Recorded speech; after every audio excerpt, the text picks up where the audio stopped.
Welcome to the Startup Competitors Podcast, where we talk with early-stage entrepreneurs and to understand what information they use to inform product roadmap, strategy, and market differentiation. Want regular updates on moves your competitors are making?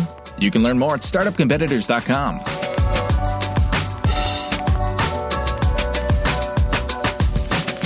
Hey there. Today we're chatting with two of the co-founders of Jewelr, Natalie Whitmore and Richard Crowe. It's a great conversation looking at what it takes to run a retail jewelry establishment and the software that it takes to do that.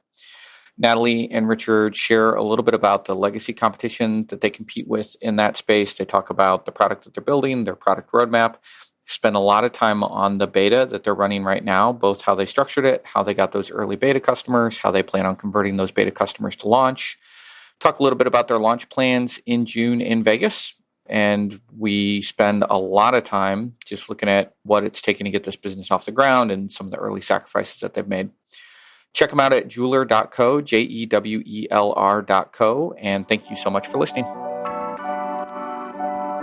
This episode is brought to you by Full Stack PEO. Most founders start companies because they figured out a better way to solve a problem or serve a need, not because they love tracking payroll, filling out compliance forms, and explaining employee benefits packages. And yet, all that stuff still has to be done. That's why there's Full Stack PEO. Full Stack PEO specializes in turnkey HR for emerging companies, not just those core services, but advice and expertise that help founders maximize employee potential. Curious? Find out more at fullstackpeo.com. Welcome to the podcast. Today we have two of the four co-founders of Jewelr. We have Natalie Whitmore and Richard Crowe. Natalie, Richard, welcome. Thanks you. Thanks for having us. Why don't we start with a quick pitch for Jewelr? Yeah, so Jewelr is an all-encompassing software solution built specifically for the jewelry industry.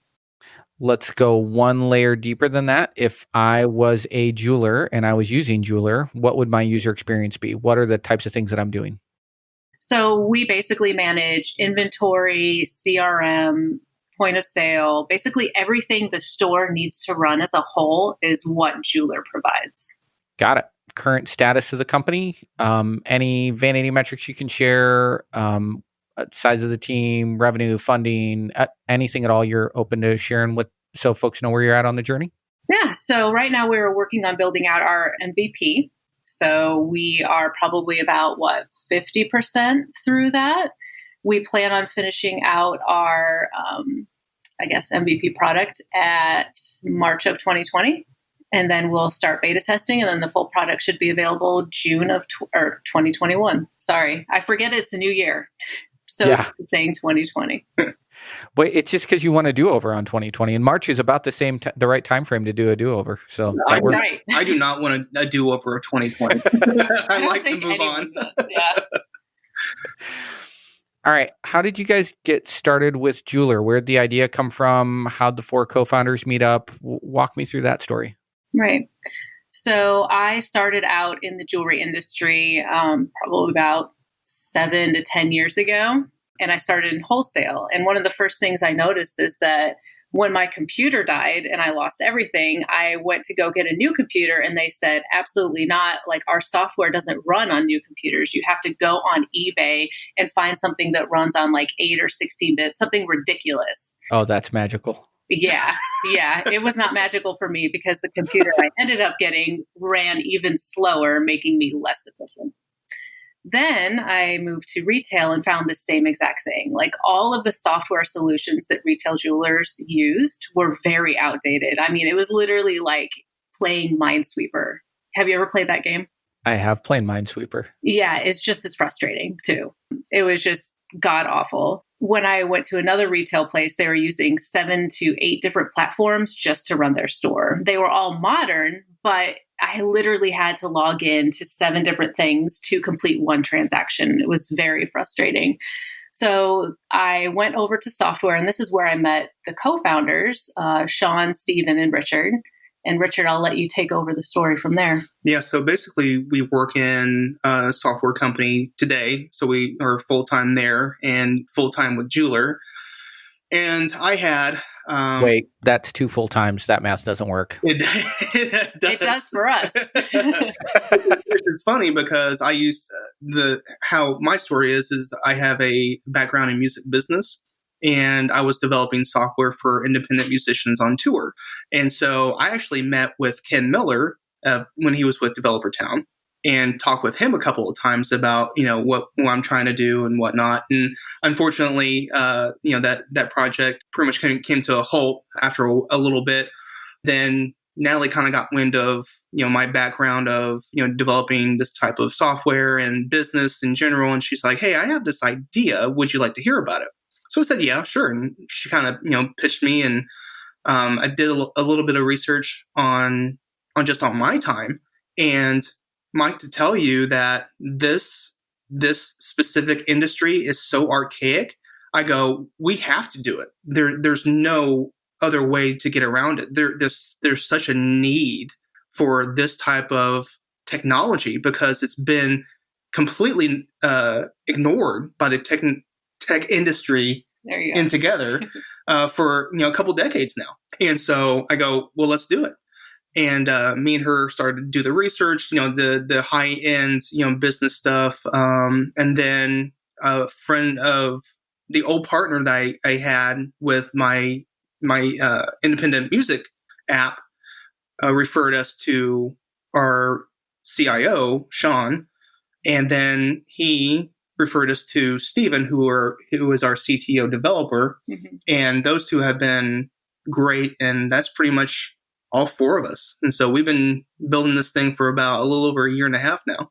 So walk me through, after that wonderful look at the early competition, walk me through competition today. So when you guys go out and sell in the market in June of this year, who are you going to be selling against? When you think of the biggest competitors for this product, who are they? And it's maybe less about naming specific companies. That's not necessarily the goal here, versus is there still literally nobody who even has a contemporary look and feel? Are you still selling against either a legacy system that barely runs, or, are you going into a company that's got 7-point solutions and trying to move them all to one? Walk me through what you think that's going to look like. Right. So our biggest competitor is actually one of the ones that's really outdated, but it works really well for jewelers. The problem is that it's very, very hard to navigate. It's not user-friendly at all. So that's the biggest one we're going up against. The ones that are up to date and user-friendly, they're not made specifically for the jewelry industry. So they're missing a lot of key components that jewelers actually need to run their business. For example, diamond and gold pricing, that's constantly changing, which is constantly changing how you would quote a repair. So from the start, if you have let's say the outdated book that people use for repairs, and it's literally a book that is just, almost impossible to navigate as well. I wish I could show it to you guys, but I can't. So right then and there, it's outdated. We're going to negate all of that. We have up to date gold and diamond pricing and stuff that jewelers are actually looking for. Yeah. So, like Natalie said, the biggest competition that we have, in order for you to get a general understanding of how the software works, they send you a manual, which is, no lie, Mike, a phone book thick of just instructions and details. There's nothing that makes this simplistic at all. And not only that, if you want to get additional training on this platform, you have to fly out to their headquarters and get training, 1 to 2 weeks. And that comes out of your pocket directly. There's no, incentive to, learn anything additional about this. So, like she said, it's either archaic software or just a book that dictates pricing, which as soon as you get it in your hand, it's already outdated. And so for an additional, fee, you can get certain pages that you will then have to literally tape into the book. But when you get those pages, those are also outdated by the time you get them. Mm-hmm. So we're trying to bring this industry into the 21st century and giving them tools that I really don't think that anyone in the industry thought of that they could use or have or facilitate in any way, shape, or form. Because when we do bring it to store owners, their minds are literally blown. And they're like, I can't really think right now because my mind is spinning with all the things that I can do with this thing. Right. So that makes us feel really good that we're on the right track to give this industry pretty much a much needed facelift in 2021. Talk to me a little bit about pricing, because I'm assuming if people are on that more legacy solution, they're probably not paying SaaS pricing. Is that correct? Or are they just paying a one-time licensing fee and then they're paying for updates as they come out if they choose to go out and get those kind of book updates? Am I thinking about that correctly? In a way, yes. They usually have a data migration fee to start out with, which is pretty hefty. It's usually around $20,000, if not more. And then they pay a yearly kind of renewal fee, which I think is 20% of what their initial payment was. Oh, so it is recurring fees. Okay. Yeah. Yeah, and that's skewed between different platforms. So you have, industry platform or industry specific platforms, and then you have those general POS systems that, curtail to, jewelry and clothing and what have you underneath the mix. So it's a gambit of different types of pricing models. Right. And how are you thinking about pricing?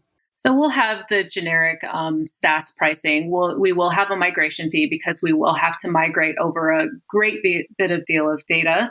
So that starts anywhere from $5,000 and can go upwards of $20,000 depending on the size of the store. But then we will also charge a subscription fee. So that's $250 for the first 2 users per month, and then an additional $50 per additional user per month. So it's basically like having a seat. And maybe this doesn't matter for minimum viable product, but I have to assume at some point you're going to, and maybe this is more commonly the rule than the exception, but how will that work if I've got multiple stores, multiple locations, if I'm a little bit more of a chain? It'll work exactly the same. We'll just add on the number of employees. The migration fees are where it's going to differ a little bit. So based on your store, you're going to pay a certain migration fee, and then another store based on the size, it might be a little bit smaller. You'd pay a smaller migration fee. And that's just a one-time fee just to get your information over. Now, if you want to migrate all your information yourself and manually enter it in, then there's no cost. But yeah, it just depends on what the store owners want. Surely nobody would do that. Oh, sure. I mean, there's still people out there who have everything on paper. Yeah, pen and paper faxes are still a thing. Faxes are a huge thing. Yep. Yeah. Right on. Okay. All right. Yeah. And apologies if you hear sirens. We live right by a firehouse. I'm sure that's convenient in the middle of the night. Yeah. It's either the fire department, cats, lawnmowers. Something happens. Children outside. Yeah, something happens during each and every single call. Yep. Guaranteed. So talk to me a little bit as you're setting up for this beta. So I think you guys mentioned, and maybe you said this before we actually started recording, but I think the goal for the beta is March, correct? Yes. Yeah. Talk to me a little bit about how you're approaching that, just in terms of selection of who's a good customer. Like how do you think of a good prospect for that beta program? What are you doing for them in terms of prepping them for data migration? So I'm a little bit interested because, a lot of the folks who listen to this podcast are also entrepreneurs. So just really, as you step back, how are you guys thinking about, obviously you want this to be successful. You want to learn a lot from an MVP perspective to make sure you're building the right product. You want to run the product through its paces. So just holistically, how are you thinking about, okay, these are the people we need. This is how we're going to structure it. This is how it's going to work. Right. So we actually, and this was Sean Plu's idea, was to have a facets program where we have 20 slots available, and it's going to range from different store sizes. So we want the stores, the little mom and pops that have 1 or 2 employees, to maybe say a Reese Nichols or a Moyers, the more, well-known larger stores of the area, to be also part of that pilot program. And we offer a few discounts. I'm not going to say them out loud right now, but yeah. That's how we're we're doing our program. And that gives us a little bit more information from, a holistic perspective, because our target market is stores that have 15 to 30 employees per store. Mm-hmm. So if we want to target, or anybody is welcome for the Facets program, because we're going to learn information regardless, right? So if we get those stores that have, 2 to 3 employees per store, all the way up, like Natalie said, that gives us a really good range of not only what we think that what these individuals and these stores need, but they're going to allow us to explore what they need and say, hey, this aspect of the software is really great, but here's what we really want to see. And we've done some marketing before the holidays, and we were inundated with individual store owners who would say, hey, I want to actually migrate next week. Is that possible? But throughout that marketing campaign, we saw a couple of things that we saw that it determined whether they wanted it or they were willing to wait for it. So that was a lot of integrations with e-commerce platforms, right? Which we knew that we probably needed to integrate at some point in time, but having that feedback almost instantaneously showed us that these are the things that these customers really, really need to have in order for us to be successful in launching this pilot program. So that was a really good insight that we had. Right. And to get back to the whole, the migration thing and, getting those beta testers, the most important thing that we're looking for is actually getting stores that will have data migration, because we're building in, smart solutions to say, let's say if they have a bunch of rings, right?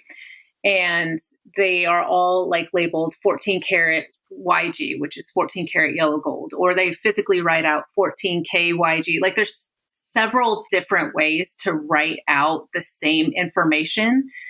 Data migration is kind of the biggest thing that we need the information on, because we need to figure out how they store their current data and how we can most efficiently transfer it over into our platform and make it more cost effective on our end to do so. Got it. You had mentioned running, I think, Richard, you had mentioned running a marketing test before the new year. Talk to me a little bit about that. What was the goal? How did you structure it? And I'm assuming it was the idea was to try to find some of those early beta customers. What did you end up doing there? Well, if you don't mind, I'll take over this question because I'm kind of the marketer here. Our goal wasn't really to get customers at all. We took the opposite goal, which was to help our customers. So the marketing campaign that we ran was really interesting because we decided that we would market them instead of us.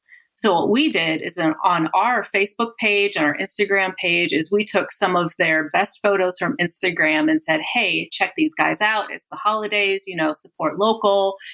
And we just advertised for them. Yep. And we got a huge response from that.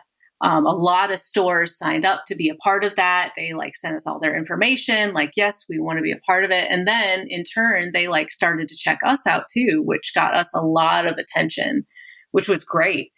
We got at least 10 customers in a week because of it. And we had 5 sign up for the Facets program in one day. Right. Which is huge. And we have over 800 followers within the first couple weeks of starting that campaign. Mm-hmm. 90 likes on Facebook.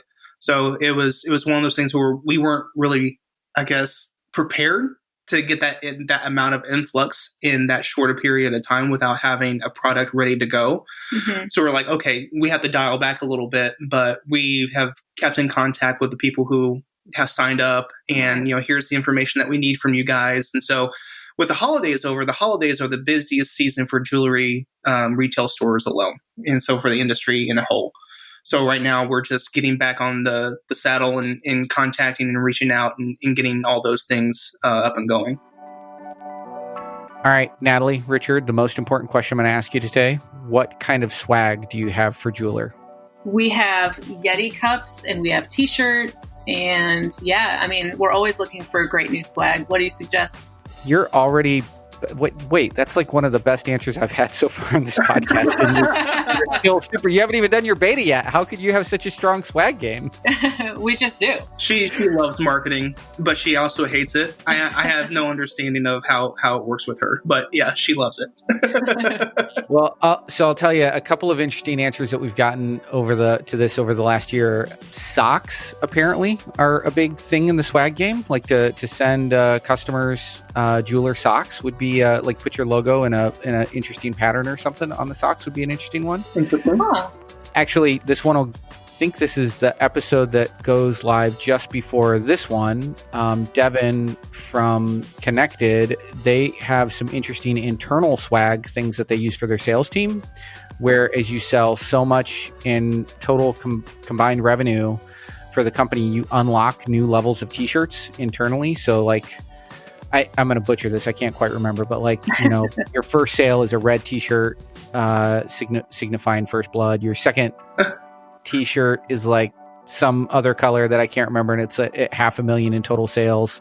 Then they have a gold t-shirt at $1 million in total sales. But it was, to me, the thing that was really interesting about that was just thinking about like as a signal to the rest of the team and as an internal reward and motivational thing. Like, what are some interesting ways to use swag? I really like that answer because it got me to think about it in that way, which I'd not previously thought of.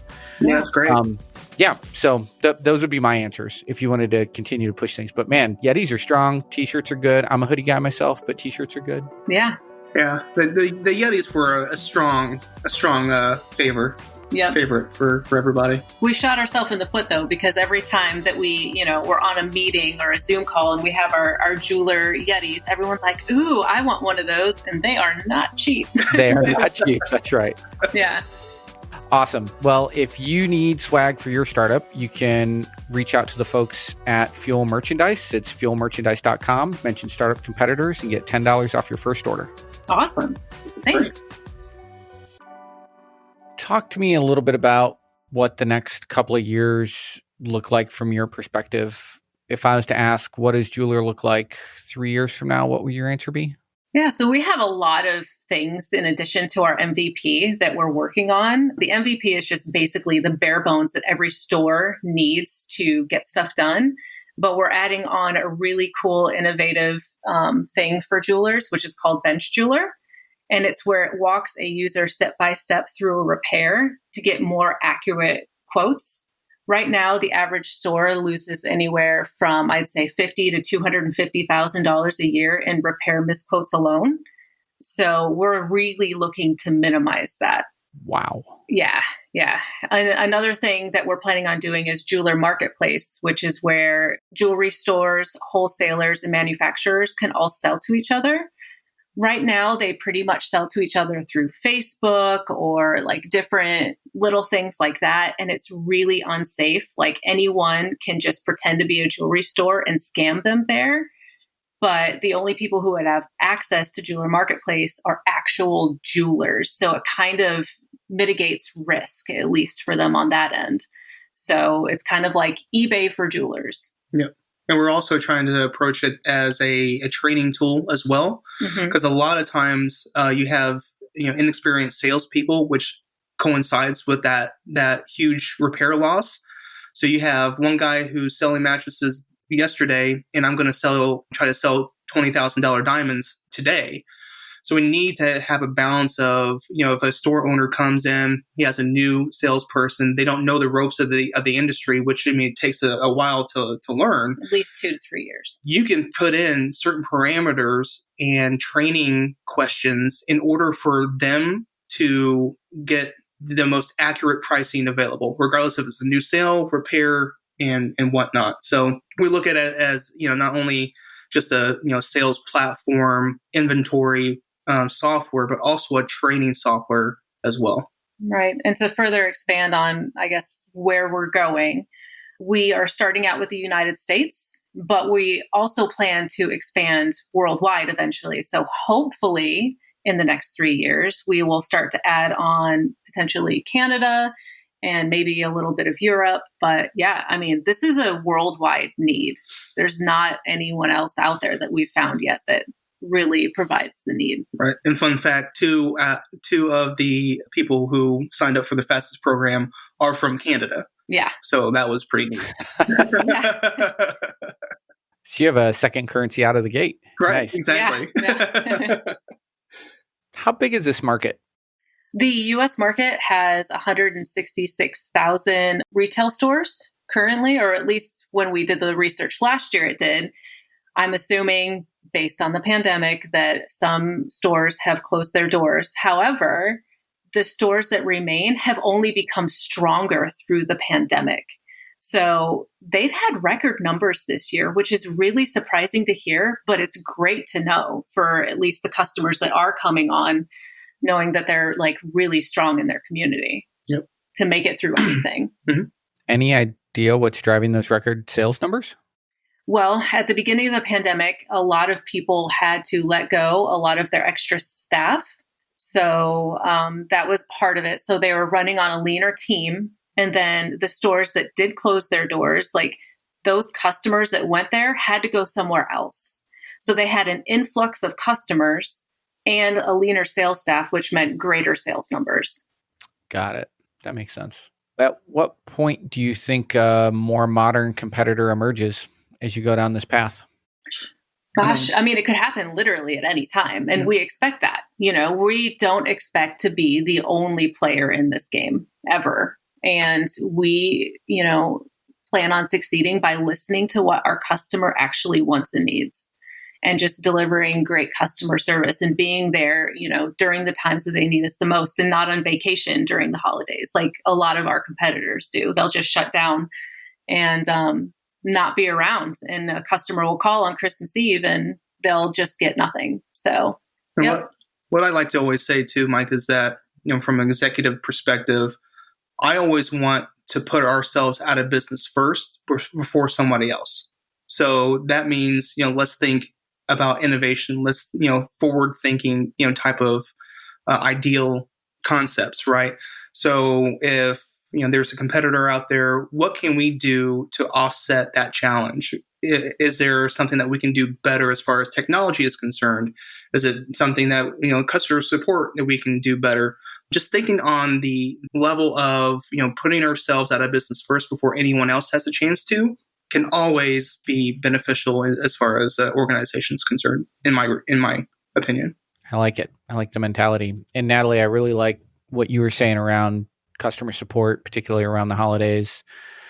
I grew up in retail. My dad still owns a kind of a small town 5 and dime store, and yeah, it's if you didn't grow up in retail or have never worked in it, you have no idea what that's like around the holidays, for sure. Absolutely. Yeah.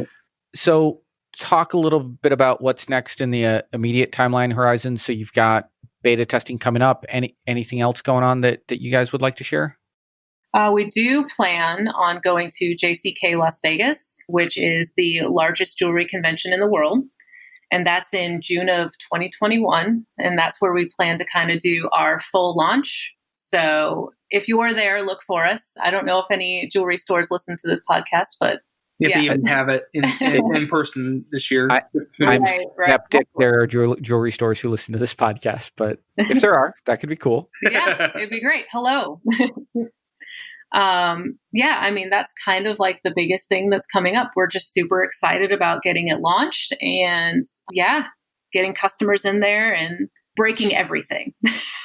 Or trying to, at least. Right. Yeah. Awesome.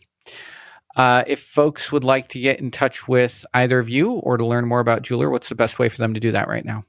Shoot us an email. You can get us at natalie@jewelr.co or richard@jewelr.co. Spell it for the kids. Oh, yes. The spelling is super important. So we go by JEWELR.co. Or check us out on the website.